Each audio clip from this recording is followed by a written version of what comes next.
Happy Friday, welcome back to Drinking by My Shelf. My name is Emma and I'm going to show you the best books I read in 2021. I've got so many, I could not narrow these down. I have essentially divided this, I couldn't do it in any kind of order because it was too hard, but I have picked my 6 favorites of the year, and then, so I'll tell you about those first, but then I'm also going to tell you about 10 more books that also were my favourites of the year. I didn't count how many this was before I did it, but that does come to 16 overall, and 16 is my lucky number, so perfect. 16 perfect books. Right, let's go through my 6 best of the bests. So again, this is in no particular order within these 6. Start with the Persephone classic, The Crowded Street by Winifred Holtby. I had a funny time with Persephone books last year. I read 2, which I'm going to talk about in this video. One of them is in my top 6, one of them is in my top 16. Both of them I absolutely loved, recommended to my mum and my sister. My mum read this one, thought it was fine. My sister read the other one, thought it was boring. So apparently I have terrible taste, but I think this book was amazing. So let's tell you about The Crowded Street. This is a really lovely feminist book. When was it written? It came out in 1924 and it is about this main character, Muriel, who we meet for the first time when she is 11, and we see her begin to be influenced by what women are supposed to do, how women are supposed to behave. So she goes to this party when she's 11 years old, so full of joy and excitement, and on that night is the first time that we see her realising there are set rules for how she is supposed to be. And so that night is when life begins to crush her. We then jump forward and we follow her throughout several years. How long does it span? 20 years of her life overall. And it's divided up into these 5 chapters, each of which are named with a woman's name.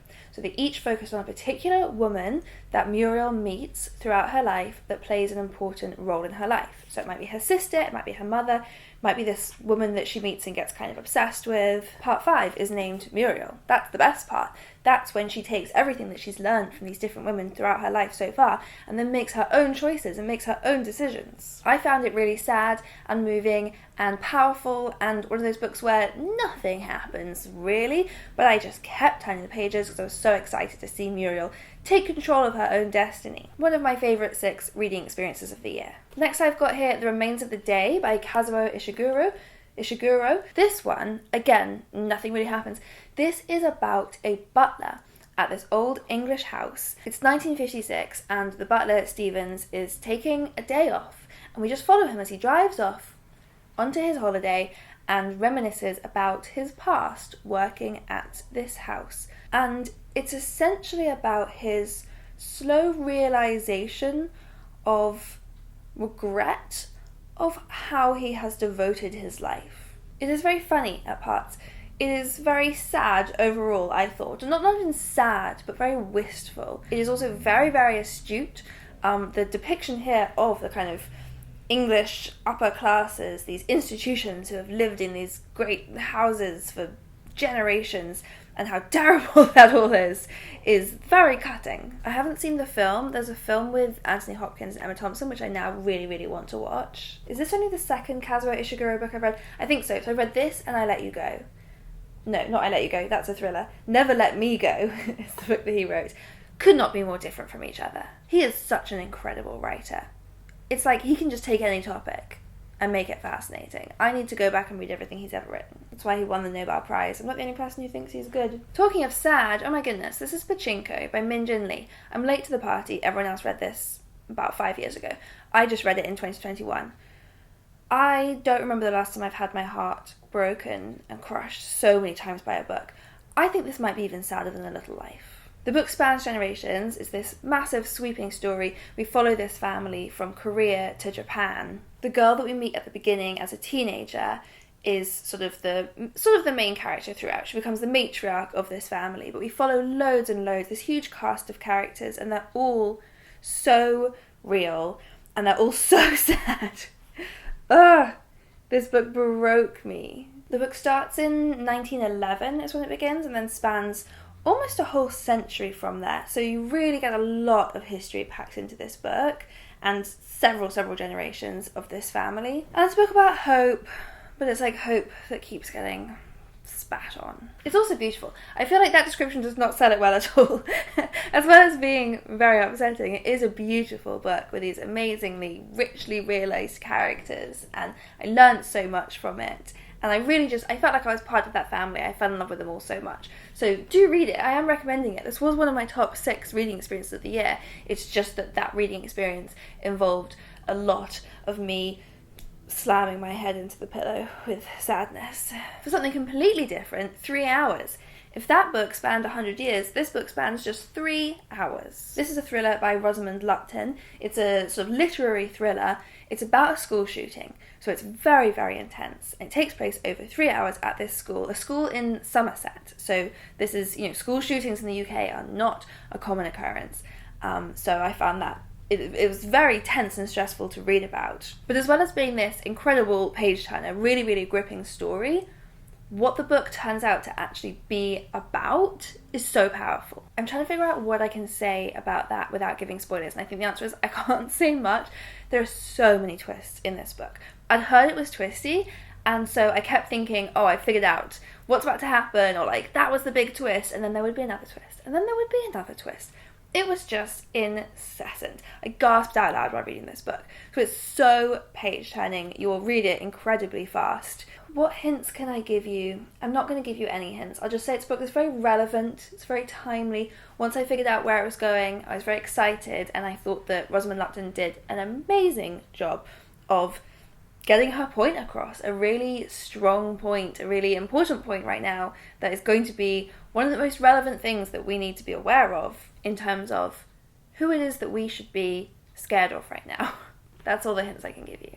The Office of Historical Corrections by Danielle Evans. I read this one all the way back in January last year. It's a short story collection, so it's pretty rare that would get into my best books of the year, but it was so good. So it's short stories and then a novella. The novella is the one that's called The Office of Historical Corrections, and they're all unconnected, but they have this shared theme of the rewriting of history. So the stories are all about race and all about American history specifically, but who gets to tell that history and what it means to set the record straight. So in some ways, the kind of erasing and rewriting of history can be used to oppress people, but sometimes it can be used as a way of setting the record straight and telling a story that has been crushed for many generations. So it's really, really interesting. So I think that's why, despite this being short stories, which usually, I've really enjoyed some short stories. I don't tend to love them as much because you don't get to dive as deeply into the characters for as long as I want to. But I think because these stories all had that shared theme, that made it this still really page-turning experience for me. Every time we jumped to a new story, I was excited to meet these new characters and see how they were going to interact with these questions. And finally, this is the book that if I had to pick one, I would say this is probably my number one book of 2021, Detransition Baby by Torrey Peters. And the reason I say this was number one is because this was the book that made me question the most things, and I like that in a book. I read this one with my book club girls as well, and we all loved it, all had so much to talk about. I think we all loved it. I can't remember, maybe someone didn't, but we all had a lot to talk about, that's for sure. The book is about 3 main characters, Reese, Ames, and Katrina. Reese is a trans woman, Katrina is a cis woman, and Ames is a man who previously lived as a trans woman and then detransitioned. So you get a lot of nuances in the exploration of gender in this book, and I think that's why I loved it so much. I thought before reading this that I had a fairly good understanding of what it means to be trans. I knew that it wasn't my story and that I obviously couldn't know the insides out of it, but I thought I understood roughly. And then reading this book, I felt like I just had to scrumple it all up, throw it in the bin, start again, and I loved that. Torrey Peters is not afraid to tackle controversial issues in the book. I mean, the name having the word detransition in it is a good start for that.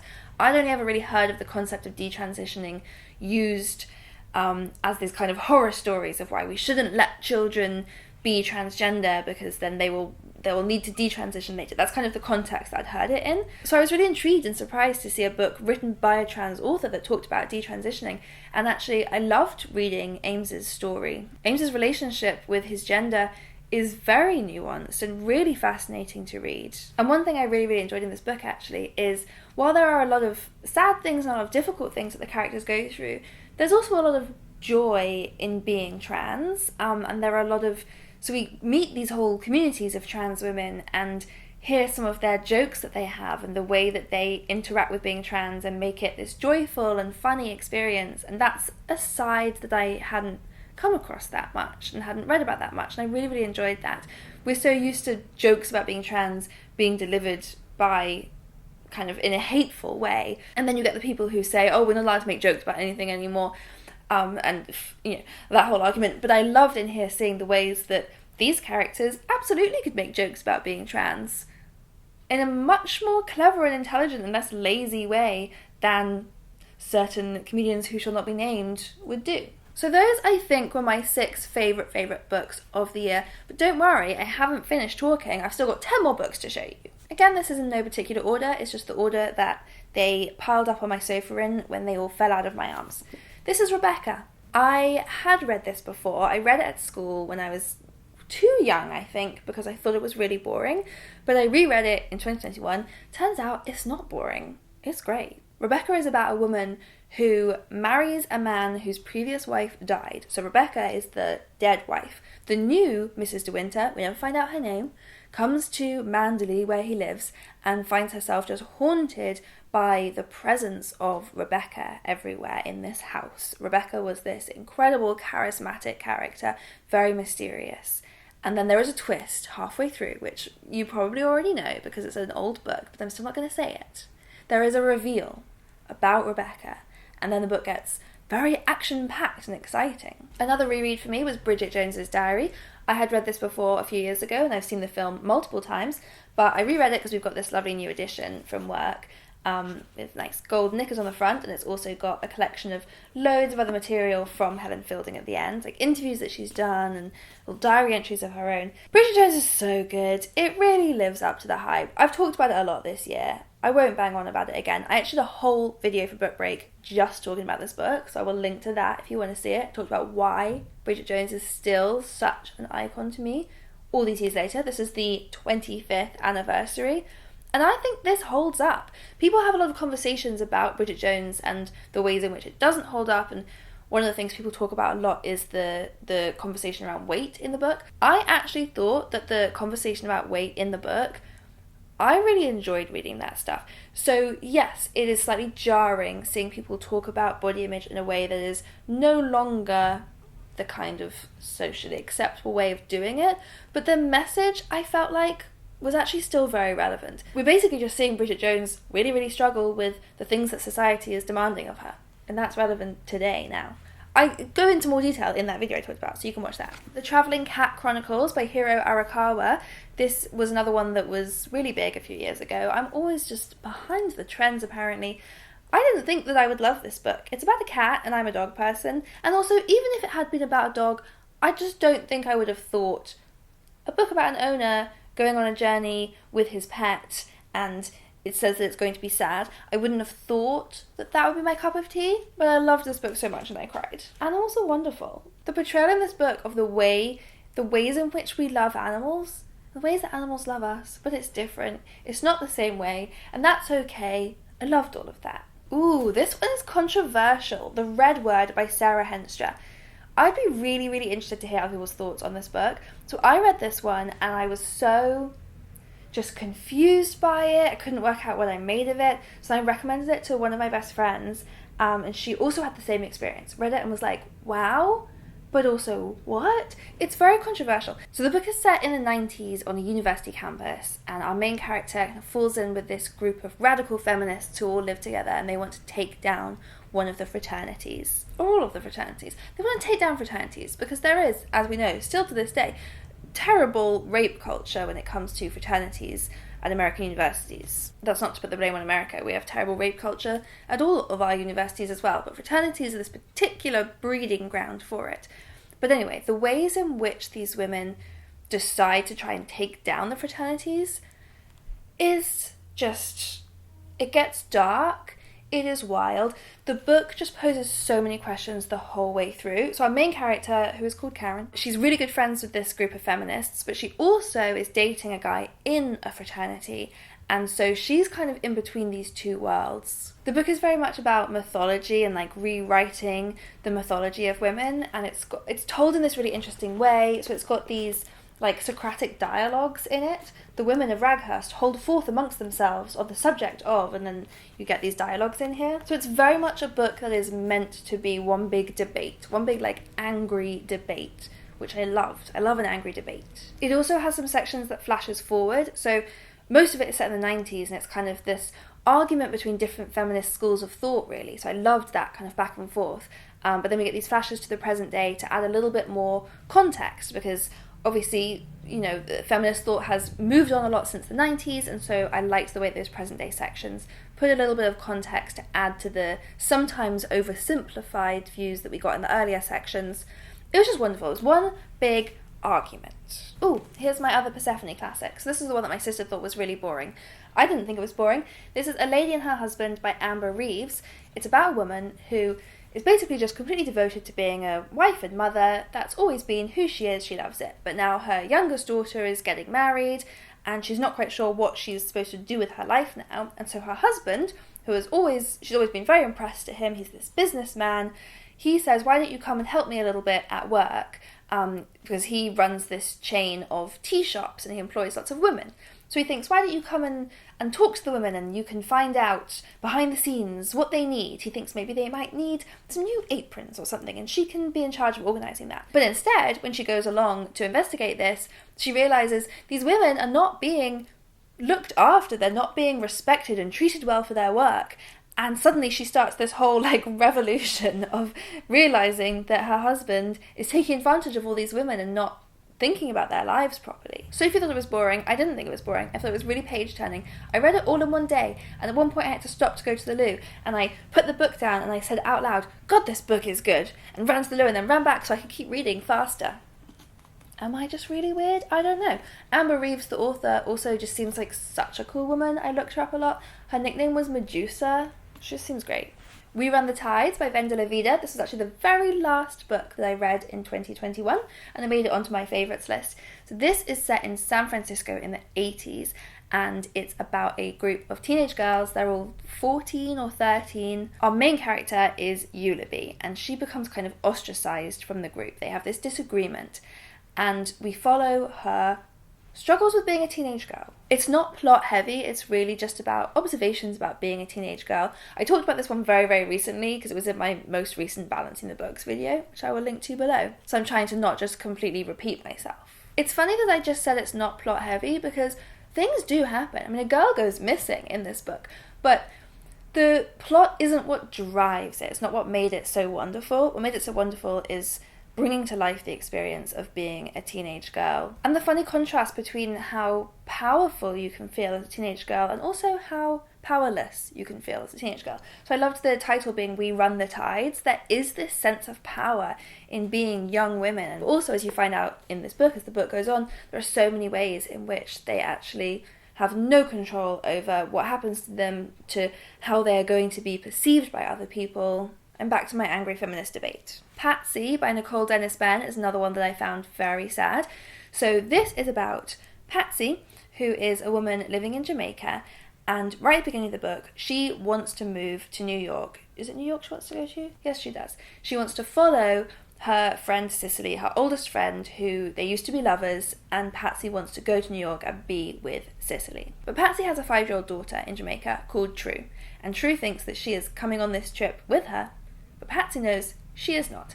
Patsy wants to leave her life behind. She does not want to bring her daughter with her. And that's what happens. So we flash back and forth between Patsy's life in New York, following this woman who she loves, wanting a different life for herself, and True's life growing up back in Jamaica, having been abandoned by her mother, and being so troubled by that. And Patsy's life doesn't go well either, and she so wants to reconnect with True and can't figure out the right way to do it.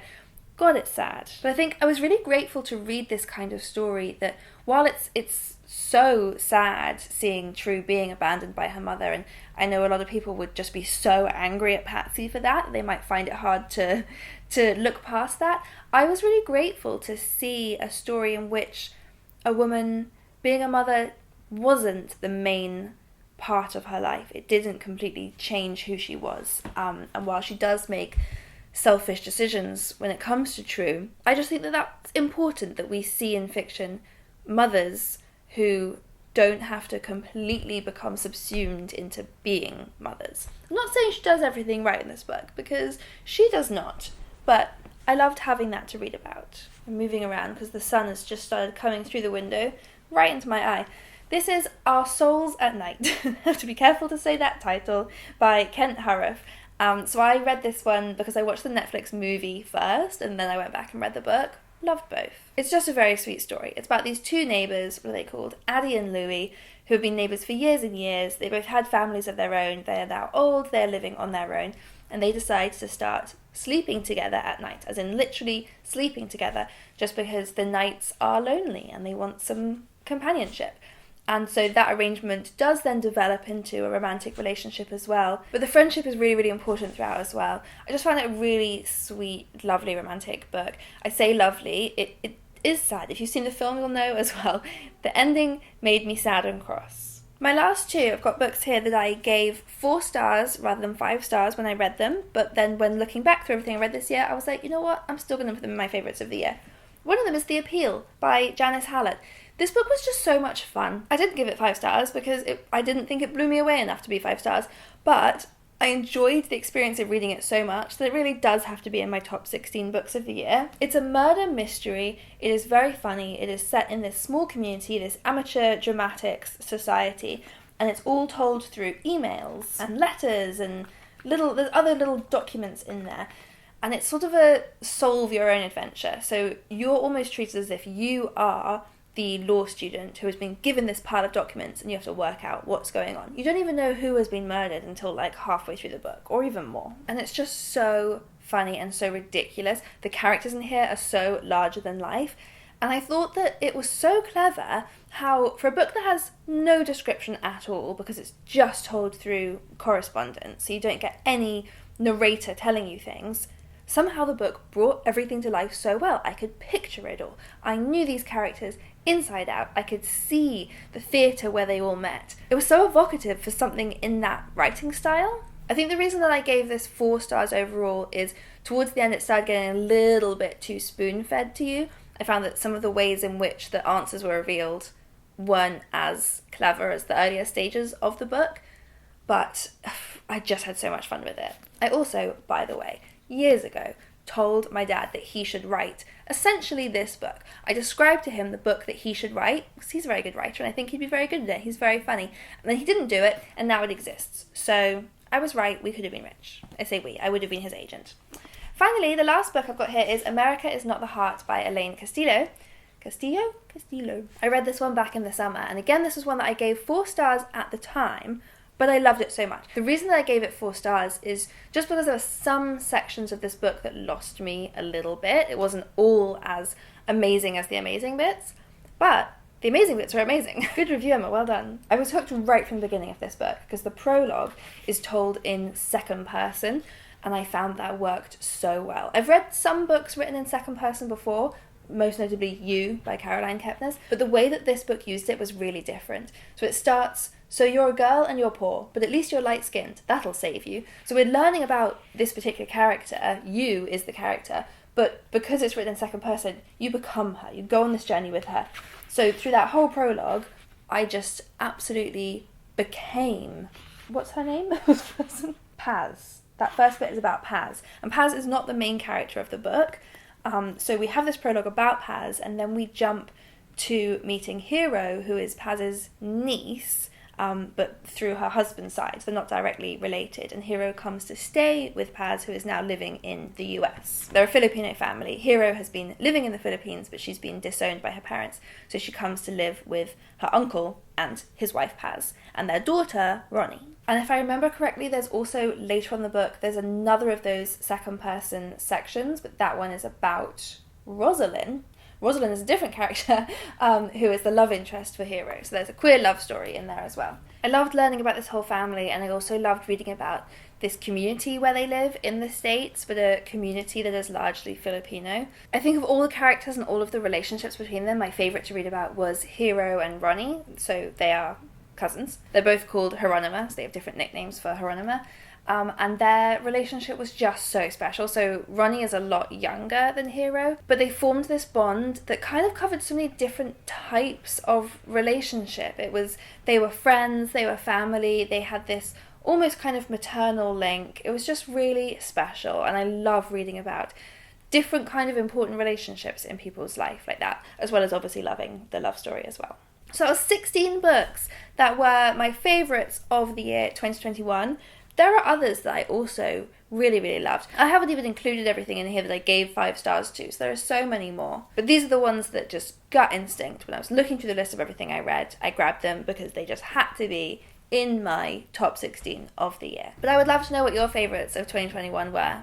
What are your book recommendations? Which ones do you think that I would particularly enjoy? If you remember when I did that video about who recommends the best books, subscribers won as the best recommenders of things. That's actually where I read this book, although this one wasn't a subscriber recommendation, so that's a bad example. But yeah, I'll link to that video below if you want to remind yourself how great you are at recommendations and then give me some more recommendations.